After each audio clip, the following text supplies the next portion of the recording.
Helena's Think Box. Hi everybody, welcome back. This is Helena again.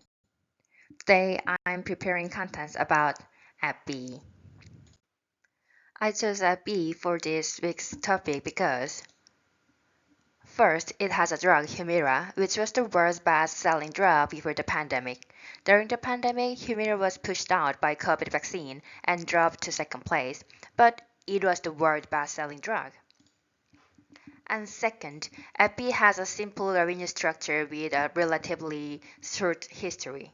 Uh, Last time I explored Pfizer sales, and its complexity limited me to analyze the overall sales trend.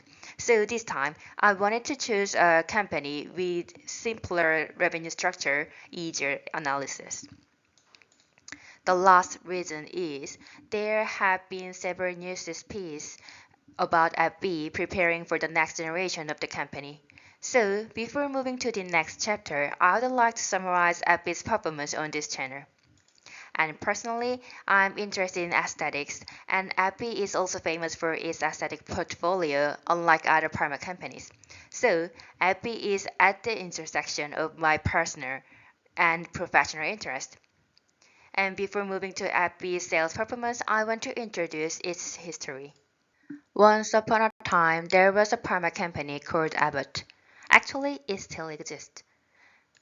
In 2013, Abbott split into two parts, and one of those parts became Abbvie.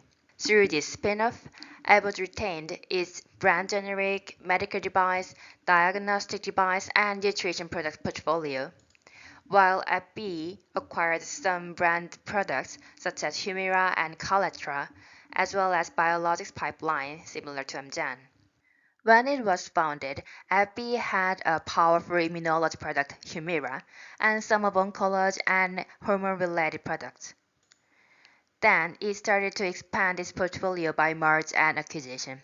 In 2015, Abbvie acquired Pharmacyclics, which had oncology pipeline and inline products including Imbruvica. This acquisition was done with the future portfolio expansion in mind.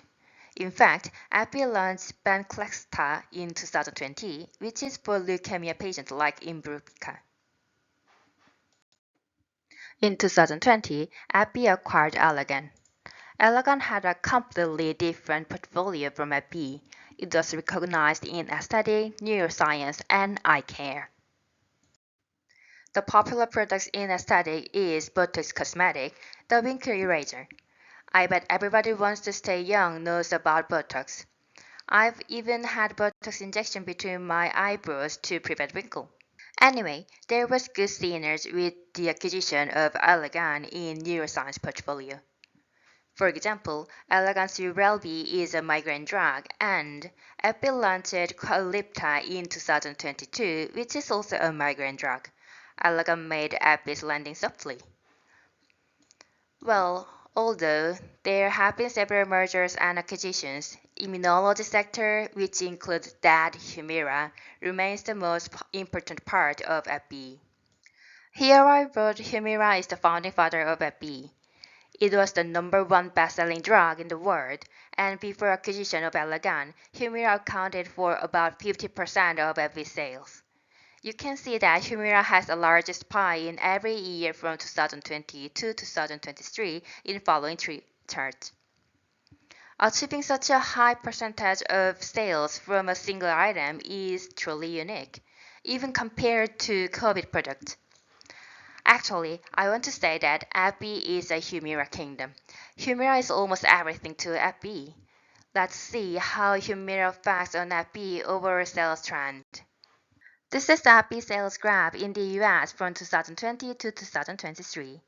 You can see that sales increased until 2022 and then decreased by -9% in 2023.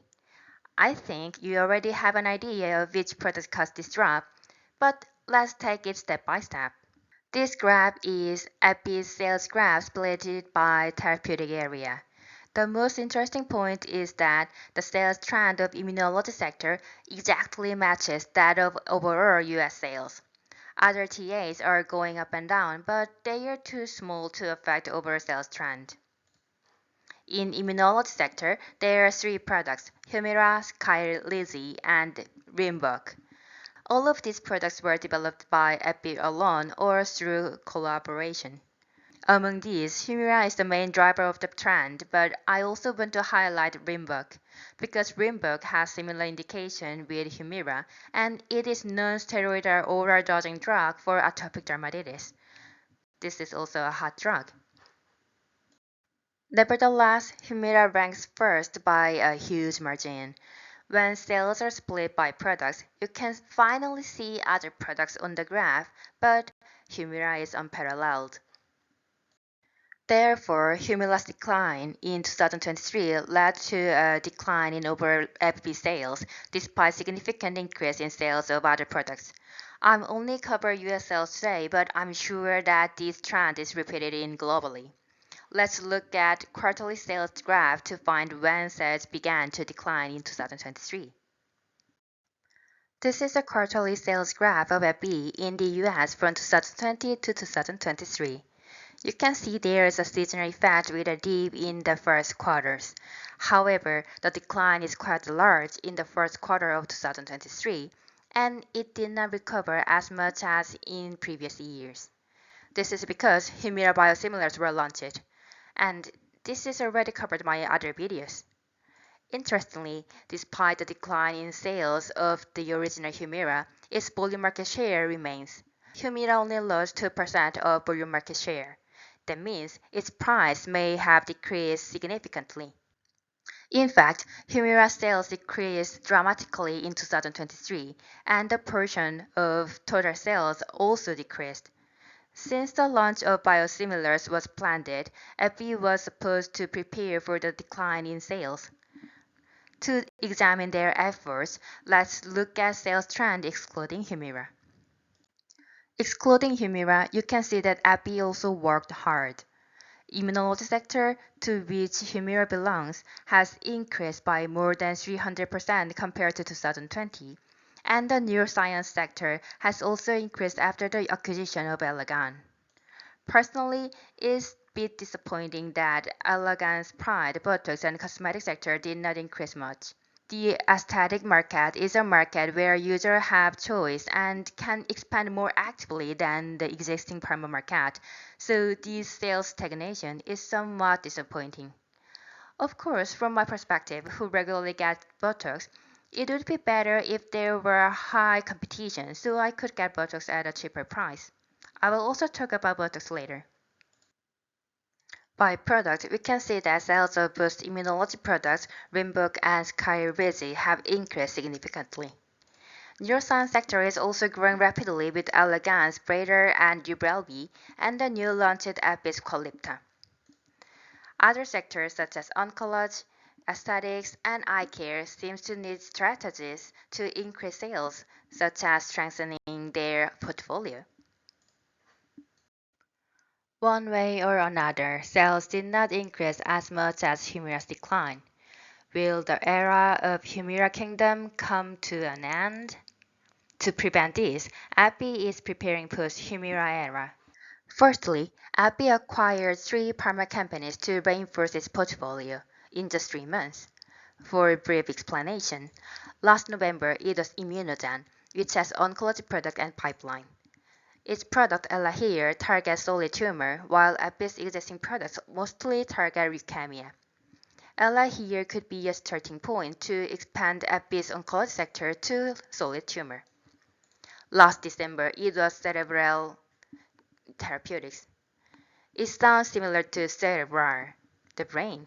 It focused on central nervous system (CNS) disease and has a drug candidate molecule, emlaclidine. It is under clinical trial for schizophrenia and Alzheimer's disease. Many companies have tried to get approval on cognitive disease, but also many of them failed. I am very excited about their clinical trial result as someone who majored in neuroscience. And this month, Abbvie acquired Landos Pharma. This acquisition may reinforce the immunology portfolio to make up for the decline in Humira sales. Their molecule is under clinical trial for UC, ulcerative colitis, which is one of the indications that all Abbvie's immunology products have in common. For post-Humira chapter, Abbvie is trying to protect sales of Rinvoq through a patent war. As I highlighted before, Rinvoq is a hot product with Humira-like indications and enhanced dosing. It is famous among severe atopic dermatitis drugs. Its sales are in growing pace, but generic drugs are already about to be released, so Abbvie has started filing a lawsuit. Finally, Abbvie decided to change its captain. The current CEO is Richard Gonzalez. He is the one and only CEO of Abbvie since its separation from Abbott. The new CEO will be Robert Michael. He is current Abbvie's Chief Operating Officer and has been with Abbvie since its days at Abbott. He is a real Abbvie man. Therefore, I think he will do his best both professionally and personally for success of Abbvie. Well, it remains to be seen whether Abbvie's decisions will work well. This is what I've prepared for today. If you want to see original resources, please refer this list. I hope you enjoy my video. If you like my video, please click subscribe button and like button.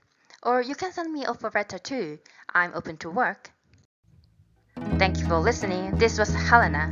Bye.